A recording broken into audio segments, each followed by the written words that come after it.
right, Mary. I do got to sit up straight. It's a strange business. We're good? Yeah. Okay. Oh yeah, we're good. I can hear my own voice. Okay. Hello everyone. Welcome to Coastlines. I'm your host, William Ping. I believe we're supposed to begin with a video. Is that I'm going right? to lay this here because I can't Okay. be reaching and I have to keep drinking. Well, let's hope. I'm just warning. Oh my God. Hi, my name is Eva Crocker. I'm a writer and a graduate of Memorial University's English department. I did a master's of English literature with a creative thesis, and I worked with Larry Matthews on that. I feel so glad to have had his input on my thesis project, which went on to be my first book. It's a short story collection called Barreling Forward. Larry was so thorough and generous in his feedback on that project, and I met a number of people during my time in the program who still inspire me today as writers and who are a big part of my life. And I also feel like I've learned so much about the importance of giving and receiving feedback, of articulating what you think works or doesn't work in a piece of writing, and getting input from others, and how important that can be for crafting your voice as a writer. So I'm really glad to have had that experience. Thanks. She looks like her dad. I think I can see the resemblance. Hello everyone, I'm so glad to be here hosting this special event. The first time I appeared on Coastlines was the very first Coastlines in December of 2020. We've got some photos there. We were very socially distant at the time, and now we're all close together on the couch, so you can see times have changed. Back then I was still an unpublished author. Like Eva, I had a manuscript that came from my thesis in the MA program. I returned once Hollow Bamboo was published and appeared with Wayne Johnston. So that was that. And both times I was interviewed by the one and only Angela Antle, who I've worked with many times over the past handful of years. Her interviewing skills have tremendously influenced me in my broadcasting career, and she's been a mentor of mine. Angela is quite disappointed that she couldn't be here for this special Coastlines, and she's left us a little message.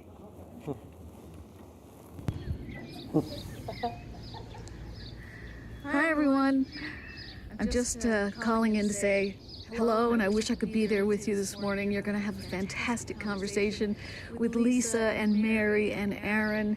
And I'm just saying hello from near Munich, where I'm a writer in residence at the Rachel Carson Center. It's an incredible privilege, and I'm going to be here for the whole summer.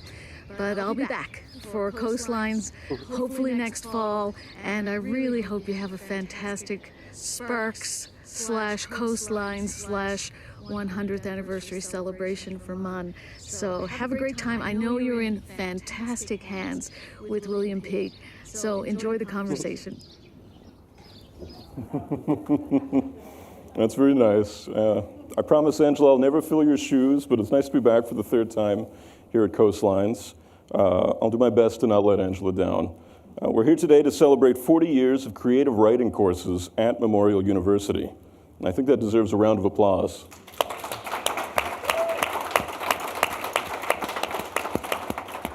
Today we have 3 teachers, some might say geniuses of creative writing at Memorial, who've been involved in the program or in the courses and who've brought insight from their own successful careers as literary artists.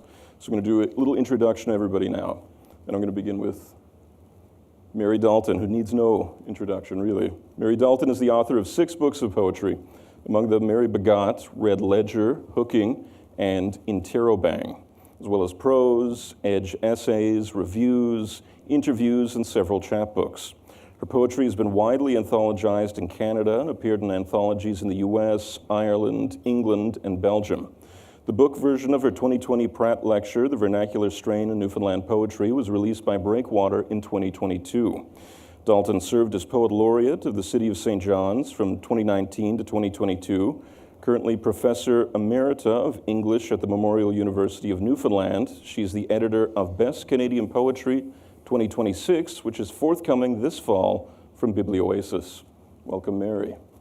Thanks. Thanks, Larry. Mary also established the Sparks Literary Festival, who we're partnering with this weekend, and a number of tomorrow's Sparks authors are here with us tonight as well.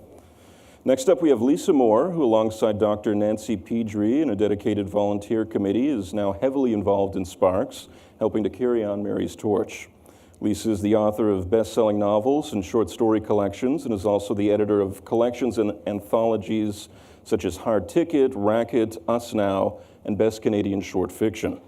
Her most recent publication is co-authored with Jack Whalen, the nonfiction Invisible Prisons, Jack Whalen's tireless fight for justice, which recently won the Winterset Award. Her books have been finalists for the Commonwealth Writers' Prize. Yeah, that's worth applause, definitely. Her books have been finalists for the Commonwealth Writers' Prize, CBC Canada's Reads, the Writers' Trust Fiction Prize, the Scotiabank Giller Prize, and the Man Booker Prize, basically all the prizes you can think of we've got here. Among many other honors and accolades, Lisa is a professor of creative writing at MUN and has mentored countless published authors. Many of them have done creative writing courses at Memorial, gone on to form writing groups and publish works of their own, and who've seen many of the book covers on the slideshow before the event began. And I should add as well that the anthologies I mentioned earlier featured many of the writers who've come through the English department. Lisa's also been a guest on Coastlines before with two of her former students. We'll have plenty of full circle moments here today. And our third panelist is Erin Tucker, another current professor of creative writing at MUN. Erin is the author of 7 books, including the novels Soldiers, Hunters, Not Cowboys, and Why Oppenheimer, Horsemen of Los Alamos, both with Coach House Books. His poetry and collaborative new media work engaging with machine translation and 3D printing have been shown across Canada, the United States, Norway, and Brazil. His scholarly work on facial recognition technologies won the Governor General's Gold Medal. And his writing on artificial intelligence has been widely published in North America. He's currently an assistant professor at Memorial University teaching creative writing and communication and media studies. Welcome, Erin. Thank you. And I'm your host, William Ping. I do credit many of my career advances to my time as a creative writing student at Memorial, and I'd encourage anyone in the audience to raise their hand with a question at any time this evening, and we'll be glad to get a microphone your way. But first I'll begin with talking about full circle moments. So Lisa, if I may ask you, what is happening in this photo that we're about to display? Well, that is a hot tub that used to be in this very building. And these people, including me, some many moons ago, were basically advertising a collection of fiction that we put together. Carl Wells is there, offered to visit us in the hot tub where we pretended to spend a lot of time. The anthology was called Extremities, and we got this was a creative writing group that grew out of Larry Matthews' class, and we still meet 40 years later, and because I believe that class was the first class taught at Memorial, and we created this anthology, got an ACOA grant, and went across Canada. With this grant, there's photographs of us with like boxes with books, because we went to separate bookstores to hand them out and ask them to, and we visited all of the literary magazines that had rejected us and said, what the heck? So this was just a moment where we talked about our book, and it was really fun that Carl put up with us, really. Let's do a left to right, Lisa, to put these people in history even more. Okay, so this is Jack Eastwood, Claire Wilkshire, Mark Ferguson, that's Michael Winter, Jackie Howes, that's me, believe it or not, and that's Carl Wells. Thanks. Thank you. And I think, yeah, like pretty much everybody in the Burning Rock has published, and quite a bit. It maybe just short stories, maybe journalism, but also books. So that's what can happen sometimes. It's pretty remarkable. When you were in the hot tub, did you think all these years later, you'll be back here again. Sitting under a picture of a hot tub? No. But like it was probably just right there, like below us. Wow. Yeah, it's kind of a magic moment. And so you mentioned there Larry Matthews, and he was a critical figure in establishing the creative writing program. Could you tell us a little bit more about him? Well, Larry, he was just a magnificent teacher. And I don't even know how he did it, because I try to emulate what he did when I'm teaching, and I can't remember. It was invisible to me, except for a lot of red lines through all of my work, and probably all of our work.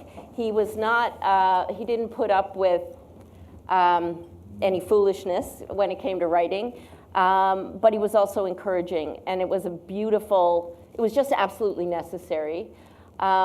He also encouraged us to publish in literary magazines across the country.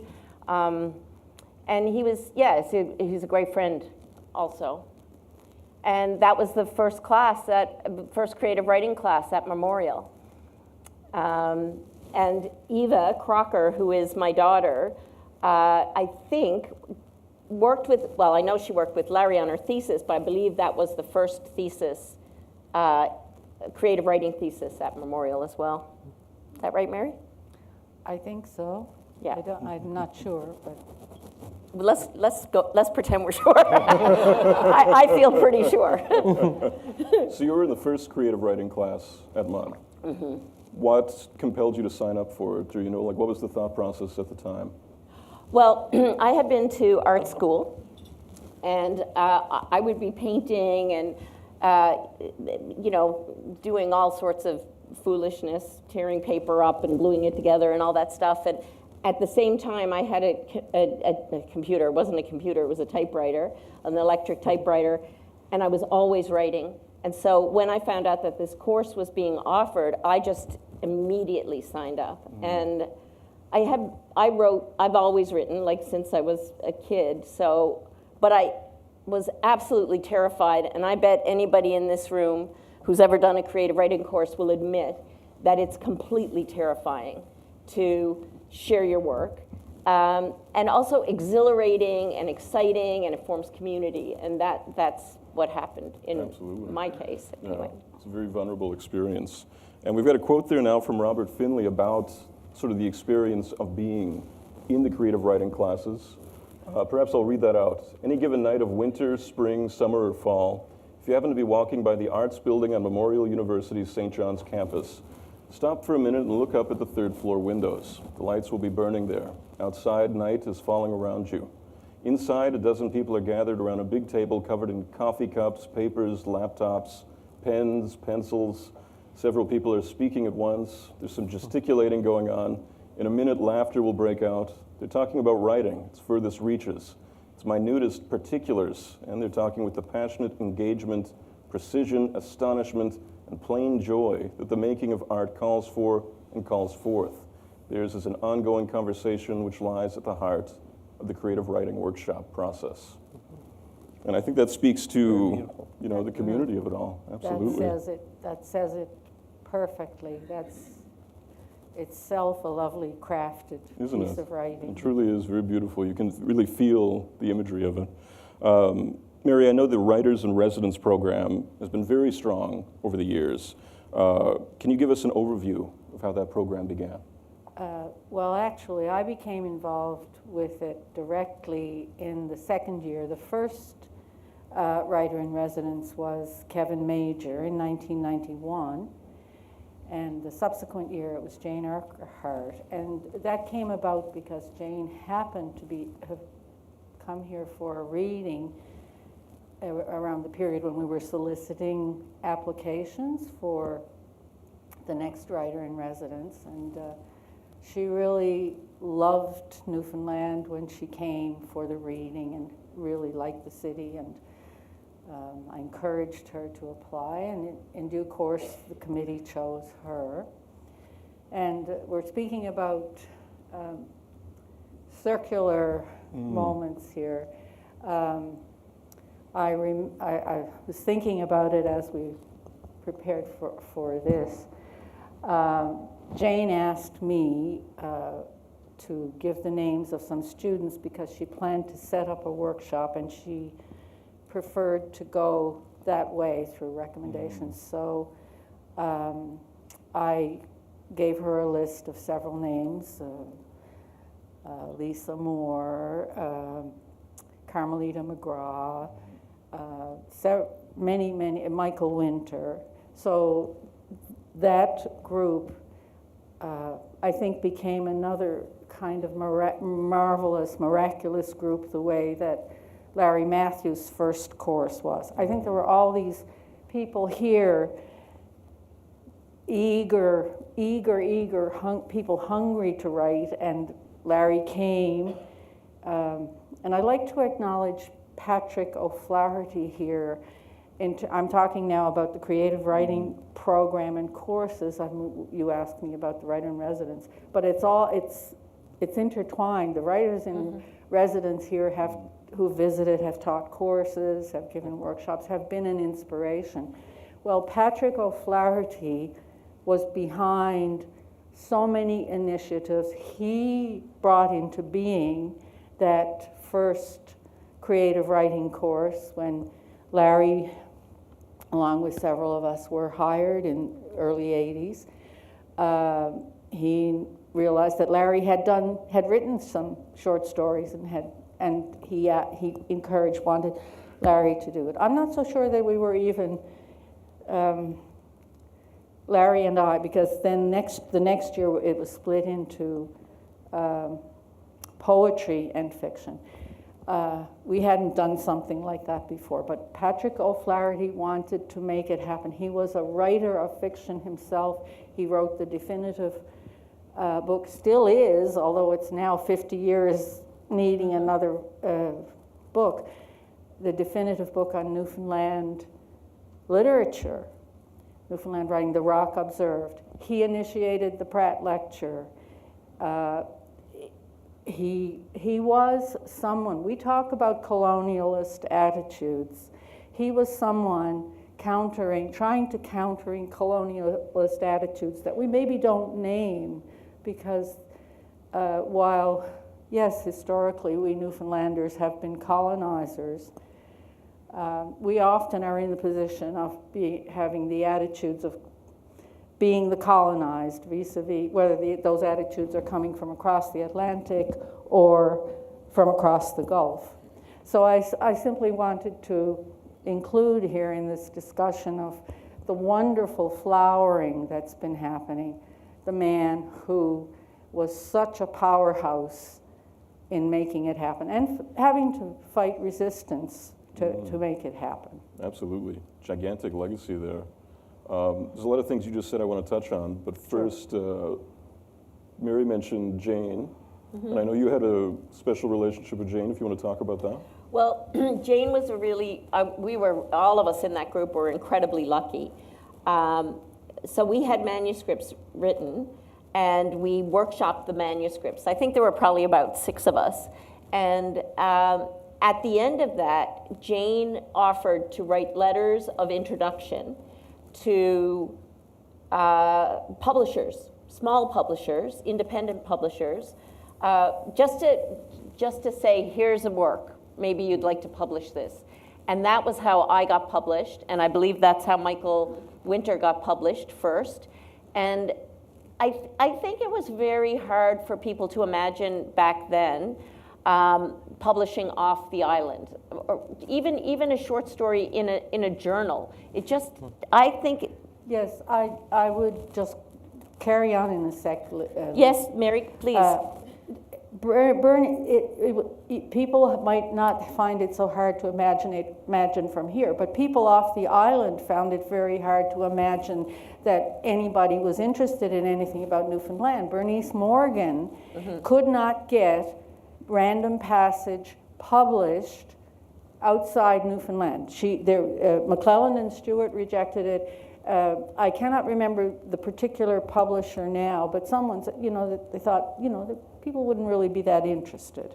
So there were, that was part of the context. I don't think it was that people here lacked ambition or interest. There were counter forces, and of course that's one reason why the creative writing program is so, the Writers in Residence program is so important, and important to have some of our writers in residence coming from outside, having some from inside as well. Yeah. And that's an interesting thing I've noticed. Like initially, most, well, Kevin Major was the first, but then most were from outside, so the Newfoundland writers weren't getting a chance to be writer in residence.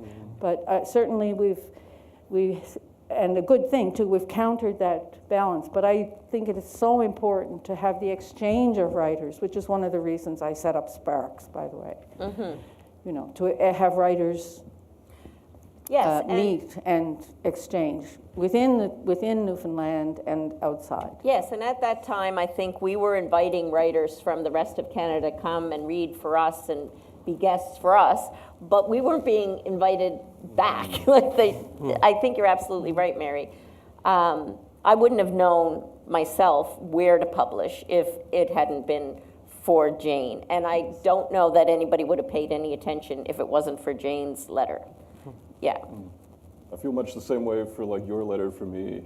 Like I don't think I would have got anywhere without your endorsement. So again, Well, sort of I don't a know full circle. about that.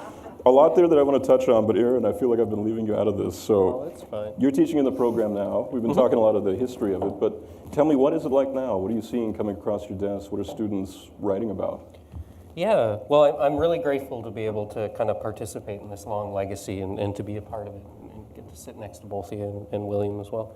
I've been lucky. I've been teaching kind of a lot of people at different stages. I worked with some honors students, and it was really interesting. They maybe had written things that were 5-10 pages, and all of a sudden we had to talk about, like, what does it mean to scale that up to a little bit bigger? And I found those conversations really, really interesting, because it forced me to kind of articulate a lot of things that I kind of feel when I write or think about when I write, but now I have to communicate. And they were writing about, one of the thesis was about relocation and relocating out of a smaller community onto the main island. Another person wrote this fascinating and strange mix of Polari, which is sort of a slang that gay men were using in the UK, with Newfie slang. And it was this really experimental and wonderful, sort of like very performance driven. So really experimental in things. The fiction workshop was very interesting. A lot of students were interested in genre, which I don't know if that's something either of you have noticed as well, but really interested in like science fiction, fantasy, these things that maybe when I was teaching in a creative writing or in a creative writing classroom, we were sort of taught literary things. And now I feel like there's a real appetite for these other things. And then I taught Introduction to Creative Writing this semester, and probably the nicest thing about it is the students came from across the university. So we had folks like biologists, early childhood education, nursing, all these people who wanted to come and write and were scared, right? Like you enter into the classroom and you haven't done it before, and it was really lovely to see them trade with each other, talk to each other, give each other feedback, get a little bit kind of stronger, develop their own voice, and really start thinking about writing as a form of thought. I think a lot of them hadn't really considered that actually writing is working through and solving problems in ways that are very different maybe than some of the other disciplines they were in. So it's been really lovely to be able to see this breadth and be able to kind of participate in it as it's moving, kind of the currents of it are moving forward. Absolutely. I was lucky enough to be on the hiring committee when Aaron applied to teach creative writing and communications at MUN, and I was just, oh my God, thank God he applied, because I could tell immediately how fantastic he is, and as you've just heard, like, we're very, very lucky to have That's you. very kind, thank you. Well, it's true. It's very true. We, my wife and I, we've been here almost a year now, and I love it. I really do. I grew up out west, and it's very different than being in BC, but in some ways it's very similar. And I like it, and I really like the students. I imagine both of you as well the students are really, really, they take to experimentation, they take to challenge, they take to generosity, and the classrooms are really exciting, really vibrant. Mm-hmm. You know, speaking of students, I wonder, Mary, you know, like over the years of teaching, did you notice different, you know, trends between generations of writing students in terms of what they were creating? No, I can't. Perhaps I'll go away and think about it. Okay. But no, I found that processes of discovering your own voice, the way that happens, not only through what the person leading, you know, I call myself the workshop leader, you know, but what that workshop setup where they would take, everyone would take away copies of a poem on a given week, and they would come back the next week with it highly annotated, and then there was that conversation. And while that might be difficult at the beginning, as you say, when you're showing your work first to people, it very quickly gels. It the group is generous, and one thing you see sometimes in those groups are inspired teachers. They can be so tactful and gentle, and yet they get said the thing that needs to be said about maybe this needs to be a little bit more specific and detailed. But essentially, we focused a great deal on craft, on literary craft. No, I didn't have this sense of people being interested in romance and fantasy and a specific genre. That may, and of course that might be more likely in the fiction, but that may, one gets the sense in the community there's a great burgeoning of romance, fiction and fantasy. There's a publisher pretty well devoted to that. Is it Engen or Engine? Yeah, that's right, yeah. I wonder, in terms of the poetry, I know there's been so many achievements, you know, from the poetry students after they've moved on over the years. Can you tell me about some of the poets you've worked with? Yes, as Lisa was talking about the how many students produce books now, and how it's gratifying to see sometimes sequences that have been worked on in the course in a book, and to have the sense that one has helped the students. I saw a great many. I think there we have some of the books up there. In this batch here, Currants, Twigs, Sundogs, and Wild on the Crest, those are anthologies that the students themselves produce. Part of what I did in both the third and the fourth year courses, the undergraduate courses, was to help them get a good sense of what it is to make a book as well, to get that. It demystifies publishing on one level too. So the three anthologies, Currants, Twig, and Sundogs, they were produced and there are others, there are more, in third year courses. They edited, they designed, and they published the book with my guidance of what is a book, where is the title page, where's the acknowledgement page, all of that. And Wild on the Crest was produced in the year of the Cod moratorium by the students. I was editorial leader on that, but there was a large print run. There were public launches for all of these, the launch thing as well. And this book, Wild on the Crest, Poems of the Sea, these were poems that, not that the students wrote. They gathered them, and the money from the monies that they made, they donated to the Jeroboam Poetry Prize, but the bulk of it went to a scholarship for a family, someone in a family affected by the cod moratorium. Wow. And so that whole aspect of it was really fun. All of these others, Anna Swanson's book, The Nights Also, that was her first book. That won the Gerald Lampert Award for Best First Book in Canada. Yes, and a variety, you speak of publishing outside the province of Congratulations, Rhododendrons. That's an Anansi book. I don't remember all of them.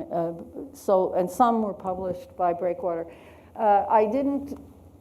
I liked having something that's not digital. I didn't have time to send all the images, but this is a book that I was glad to have a bit to do with. Andrea Callanan. It's a fantastic collection. The Death, and that was her. We worked together. This was her master's thesis. I don't know. Do you remember Carol Hobbs? Was Yes, she of a course. contemporary? So Carol Hobbs was in one of the courses, but and she moved to Boston, and some years later, this book emerged. And again, it's so many. I must not be going on, but I will. Yes. So this is a Breakwater book. Breakwater has been doing some wonderful designs lately. This is an unorthodox guide to wildlife. Michelle, it was very interesting working with Michelle Porter. Now, Michelle was one of those people, again, you have people who come into the course. She had a PhD in geography, I believe, but again, helping move nearer to the things that she, I saw discoveries happening, and of course, Michelle is a national figure and a member of our creative writing faculty. Yeah, the amount of talent is incredible. Yeah, so one thing I would add that the students, my experience was that the students got something from those courses, apart from the more writing more, refining their craft. They developed a different relation to the poem as readers, and many students who were doing English degrees commented on this over the years. They realized they were part of the company with Shakespeare and Byron and Margaret Atwood, and they didn't read those poems with they read them more intensely and were closer to them, and they said they became better readers. And that was because of that workshop system. There is that a poem comes into being with your own thinking about drafts, but yes, so. Absolutely. Yes. We've been talking a lot about prose and poetry, but the first creative writing course I did was podcasting. And, the creative writing sort of field has expanded a lot. There's been screenwriting, playwriting, creative nonfiction, graphic novels. For any of you, what do you feel this sort of diversity adds to the field? Well, there's lots of ways to tell a story. And I taught that podcasting. I'm laughing because 2 nights before I was going into the classroom, I decided to try and see how you edit an audio file. It was actually a lot harder than I thought. So I went into the class sweating, and when I got in there, half the class knew how to do it, and they just taught the other class. But what mattered was the storytelling. William was freaking amazing at it. The pieces that he made were just works of art. But every all of the pieces that came out of that, Bridget is here too, I think, and she wrote beautiful pieces, performed, created. It's a much different thing than just putting pen to paper. And we were talking about like, what is sound art? What could that mean? And how do you tell a story that's just sound with no words? That was one of the exercises. Bring in a story where we know what's happening and it's just sound. So, I think someone did, like, someone running up a stairs and someone running after them, and it was really, we learned a lot about all the different ways that you can make stories. And the screenwriting class is equally as exciting and strange, and of course all of them depend on the power of language, the power of, yes, where is the cohesion in a story or a poem? So I think it's great that the other thing that should be said is that the creative writing program has always drawn on the writers that are in the community. And they come in, and that means that the students have access to, like, the very best writers in the province. And they're teaching those forms.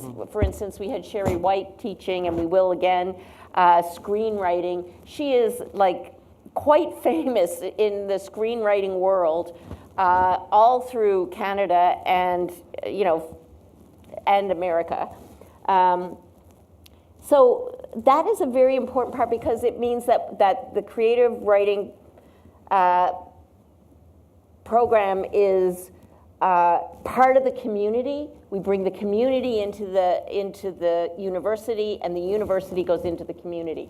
And I think that's a really important part of it too.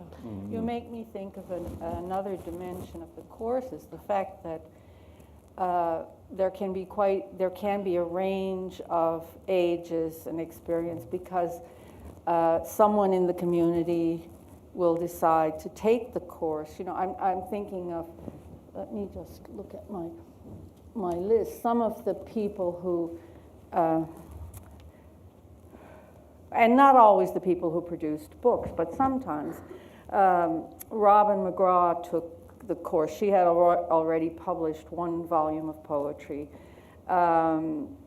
Marlene Kreitz, the visual artist, was wanting to do some things with poetry in her boreal garden, so she took it. But there are many people whose names are not showing up here. There are many people writing. It might be a retired school teacher who come in, and their knowledge, either the established writers or visual artists, or their knowledge is part of the value of that course for the students as well. They're great resources. Like I had Yes. a student bring in their basically like lookbook for the TV series that was being developed out of their novel, and shared, like very generously shared it with everybody in the class. And having that sort of resource from the community, somebody who is maybe a little bit further along in their writing career, I think is invaluable and really special, and also pretty unique to this particular program. There's not that sort of porousness in every single kind of program, and that I found really impressive. Yeah. And it's not just, although we do get people who've lived full careers, like doctors, psychiatrists, everything. It's not just like the kind of career they had. It is like the range of ages, so that, I can remember one class where there was a young person who wrote an absolutely fantastic story about coming out as trans to their parents.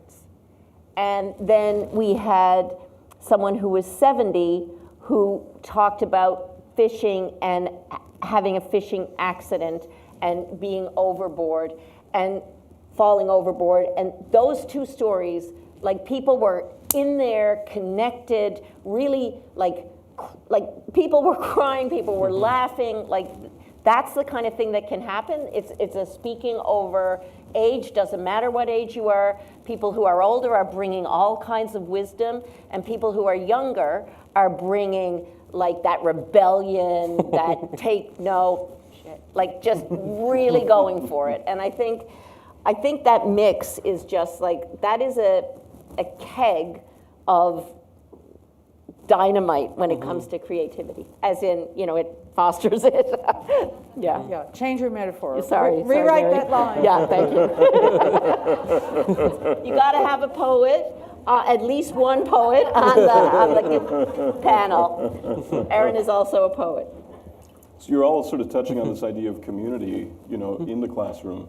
Can you speak to the importance of that, that idea of a writer's group and sort of the importance of that to writing? You have a lot of specific experience with writing groups here, if you wanted to talk about them, because I'm fascinated, I would love to hear it, yeah. So it's often when the end of the class comes, people feel like they want to get together and keep going. And sometimes I would join the classes. I mean, it's kind of, the groups that formed. There was one piece of criticism that I continued to give this particular class. When they were giving each other criticism, they would say something like, I just found this character so relatable. And this infuriated me. And I would say, relatable? I'm not interested in relatable. What about villains? Are they relatable? Relatable is not a criticism. Do not bring that word into my classroom again. So they formed a group and called themselves the Relatables. And of course, I was somewhat joking, but not really. Not really, no. That is such a narrow and juvenile way.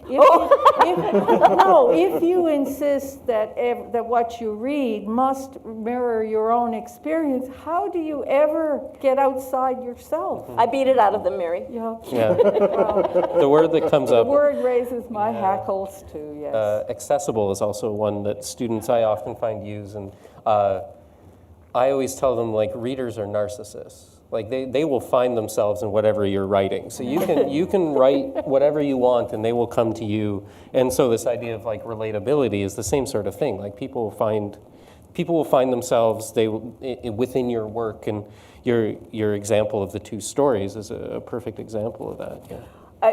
Andrea wants to say something, but I have to say something first, Andrea, which is that actually not meaning to beat up on students, because that is where that is where, as a teacher, I am inspired. I am seeing vastly different kinds of stories. All it's very exciting. That's what keeps me there, is the excitement.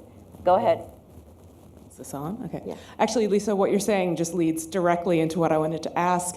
So I had, as Mary mentioned, the great opportunity to work with her on my master's thesis, and then the also great opportunity to then teach in the creative writing program the poetry courses after Mary retired from teaching. And it was incredible in so many ways, and some of the survivors of that experience are here in this room.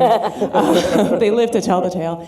And what I found was so interesting and so unexpected for me, sort of in that instructor role, is you're in it and you're outside of it, right? You are not really a peer in that sense that you're the one who's going to be marking everyone, but you're also surrounded by these conversations and these drafts and these thoughts. And it made me a better writer in so many ways. It influenced the way I work and the questions I ask myself when I'm writing. And I'd love to hear the three of you, if you've had similar experiences as instructors and how that has changed you as writers. Go ahead, Erin. Don't all talk at once. No, the thing that's actually emerged this year that I think came directly out of teaching is this idea of pleasure, which seems almost, at times seems indulgent or selfish to actually take pleasure out of reading and writing. And I've instead sort of steered into it and kept asking, because they're writing all these different things in different genres, different ideas, different characters, and trying to pinpoint, what is the pleasure of this piece? Even in difficult pieces where they're maybe writing about really traumatic things, there is still something that is powering the reader through that text. And so coming to pleasure in the face of a world that is increasingly kind of at our doors, it seems has been something really nice, I think, to come to over the last year. Well, I think I emphasize the pleasure of writing and just the poem as an organism that you're working with and the joys of language and all of that. I think perhaps if the course fed anyway into my writing or the courses, it would be that sort of sense that your editing cap is always on. But I always tended to, if I wrote a draft that got put away for so long, when I read it, it was as if somebody else wrote it anyway. So it would only be to a certain extent that it would intensify that. But I think editing is a muscle, and you're always practicing it with people in the group. And I would talk about William's thesis, which was such a total thrill to watch develop. And it, like I tell William that it seemed like he had a fire hydrant in his chest, and someone, I guess he, turned the handle, and it just poured out. It was 400 pages, and it just hit, there was tons of it. It's funny, and it's heartbreaking about racism in Newfoundland, and it's got magic realism, and the pacing is fantastic, and I really learned a lot about Newfoundland reading William's book, and not just Newfoundland, but I guess the whole story of migration all over the world, and we're living in a moment when migration is, I'd say, one of the biggest themes that there is, and we have people who have written and are now writing about resettlement in Newfoundland and how that is a story of migration as well. It's a story that touches everyone, and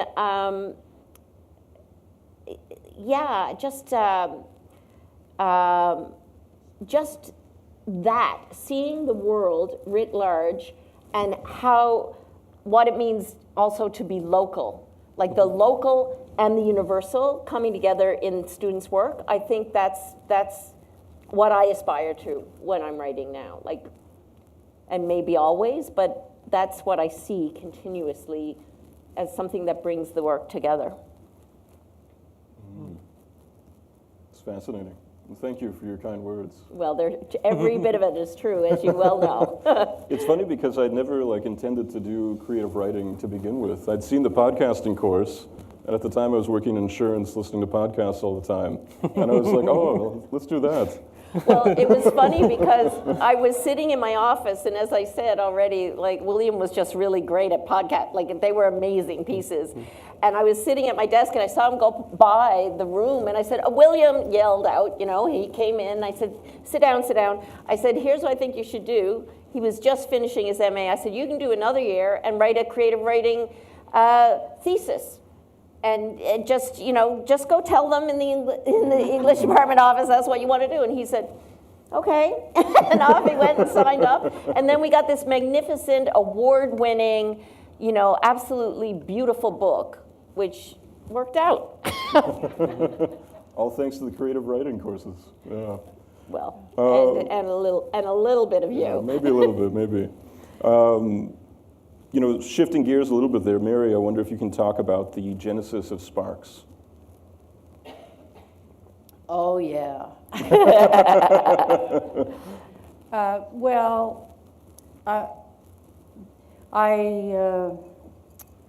For years, I had been trying to have more things happen in the department with readings by writers in the community, but there was no funding. I didn't really like to be inviting people to do that, take their time. I remembered when I was thinking about this panel that I did maybe 10 years before that, it was like a little tiny festival. I had maybe 7 or 8 writers in the science building, and there's a little semi-elegant theater there. It looks out on the garden. Was one of the places that was pleasing on campus. But that's a little inside joke. Then I was able to so I had these ideas, and was thinking also I'd travel to festivals myself. I'd be reading. I'd get to spend more time with Newfoundland writers that I might bump into at a festival somewhere on mainland Canada, or in, a few occasions I went to Ireland, and there were other Newfoundlanders going. And I was thinking, St. John's has no literary festival. Okay, there was the March Hare at that time, and there was Winterset. After a while, there was Woody Point. Our capital city, no festival. And I had the good fortune that we had a Dean of Arts, Rita Tremblay, with vision and energy. I saw that she had vision and energy because she was open to this idea, and she came up with funding. There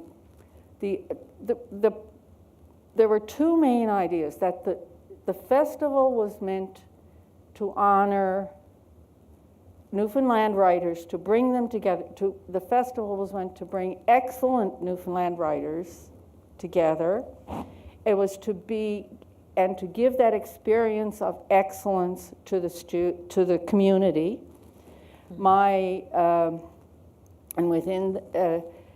And my way of making that also for the students is that I chose each year one student, two students. One, I would consult with Larry, the student he thought ought to be part of that event of excellence, and that was the fiction person, and I would choose someone with poetry. And then I thought, okay, I'm making it was a quixotic endeavor in many ways, because you have people to read, what else makes a festival? So I went and found a funding patron for a poetry prize for a poetry competition, a scholarship, a Spark scholarship through the good graces of Cox and Palmer. So there were the president would hold a reception for the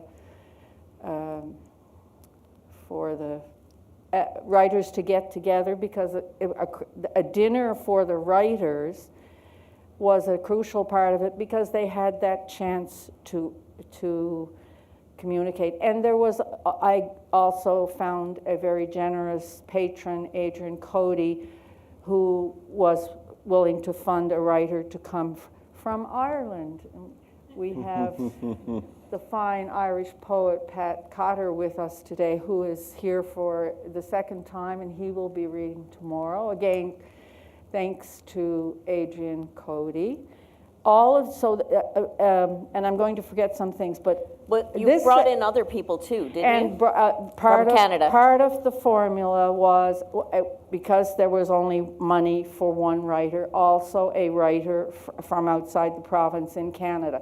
That was part of honoring the writers here and giving them the opportunity to mingle with not all writers can be going off to festivals all the time. So there is a whole vision, and I directed it. It was a bespoke festival. I'm surprised that I'm still alive to tell about it, because I was teaching and writing myself.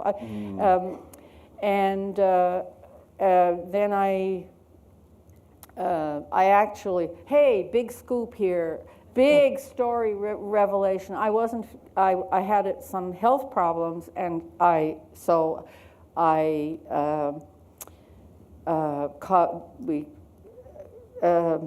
Jennifer Locash was department head then and was very keen to take it over, and Lisa was just coming onto the faculty. So there were people.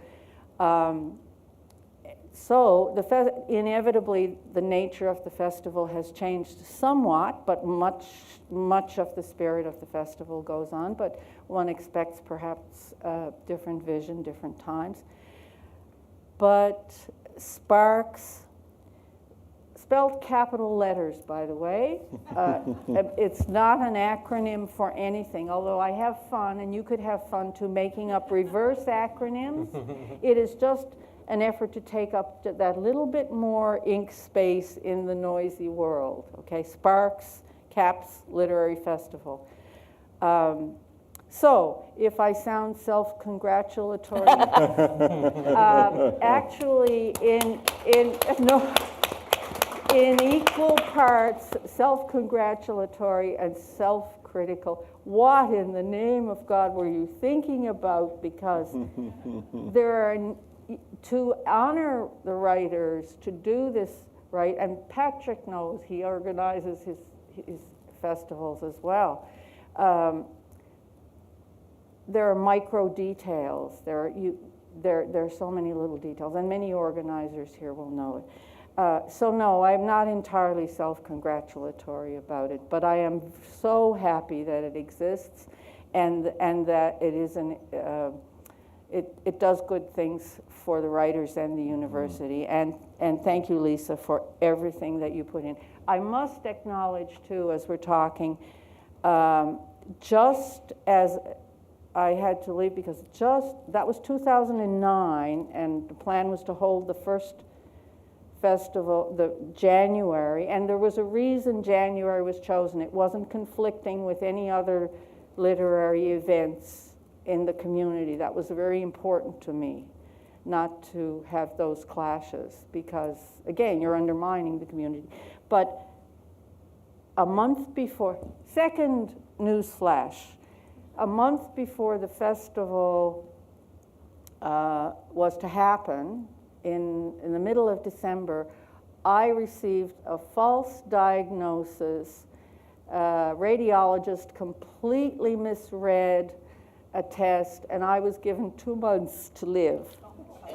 So, and why am I telling you this? Just because you need to know the story of my life? No, I'm leading up to what I want to say. I went to the dean, of course, and I said, well, I guess I have to tell you this. I don't know what I'm going to do about the festival at that point. And that was how Janet Herron came onto the scene. The dean offered me Janet. And Janet, the dean did not offer Janet a reluctant, squealing and screaming Janet. So Janet, worked with me throughout the years, and I just wanted to say how grateful I am for her. And I like to think in my little narrative that perhaps Coastlines is even a child of Sparks, because Janet got addicted to this engagement in the literary scene. Anyway, thank you so much, and thank you for your indulgence. Well, I just want to say, while we're at it, that I am not Mary Dalton, and I could not have done Sparks on my own, or even Janet and I could not have done it. So I leaned heavily on whoever was head of the department, and the last few times that's Nancy Pedri, who is here and who has done the lion's share, I have to admit. So. Yes, so thank you, Nancy. And also Jennifer Lokash and Rob Ormsby in my time. And if I was a better person, I would be Mary. Yes, Jennifer Lokash and Nancy Pedri have put enormous support and work into this. That was never, though, they have to be heads of department, and there was, part of my, like the leaving, I think that I was hoping to form a board maybe of university and city, so that, because it is impossible for a head of department to do that work. Yeah, we do have a board now. Yeah. So we're very lucky. That's grand, that's wonderful. Yeah. So. But to acknowledge the enormous, this is why I say I created something, but then I was willing to give not necessarily a good thing, that much to it. No one person who's doing all these other things can. So anyway. It's a beautiful thing, and thank you, Mary, for conceiving it and bringing it to life and keeping it going for so long. And yes, thank you for all of that. Very generous labor. Well, I had a good time. Thank you, Lisa. Yes. It's a remarkable achievement, and every year that it gets pulled off, it's a remarkable achievement. I think we've still got some time there, and thinking about remarkable achievements, 40 years of the creative writing courses. Thinking back to that first year, I understand that after the very first course, they weren't going to offer any more creative writing courses. Can you talk a little bit about that moment and sort of the reaction to that? Well, the students rose up in rage. And they wrote a letter to the head of the department, Mary thinks it was Patrick O'Flaherty. I think you might be right. And I actually don't think he needed this petition, because it was a big, long petition with everybody, who had done the first creative writing course signing it. And which was probably 15 people, like when I say everybody. And immediately the decision to get rid of the creative writing class was overturned. So yes, there will be a fight to the end to keep creative writing going. That's fantastic. Do we still have time, or? Well, we're kind of time to wrap up, but does anyone have any questions? Oh, wait, Nancy has a question. I don't have a question really, except I wanted to say that I'm sure you've all noticed it's impossible to say no to our creative writers. That is why students stood up. That is why we still have a creative writing program that's strong. They have more energy in one body than we do in about 12. And that's why we still continue to do everything. Without their spirit, their joy, their passion, their love, we just would not be. So thank you. Thank you, Nancy. Thank you, Nancy.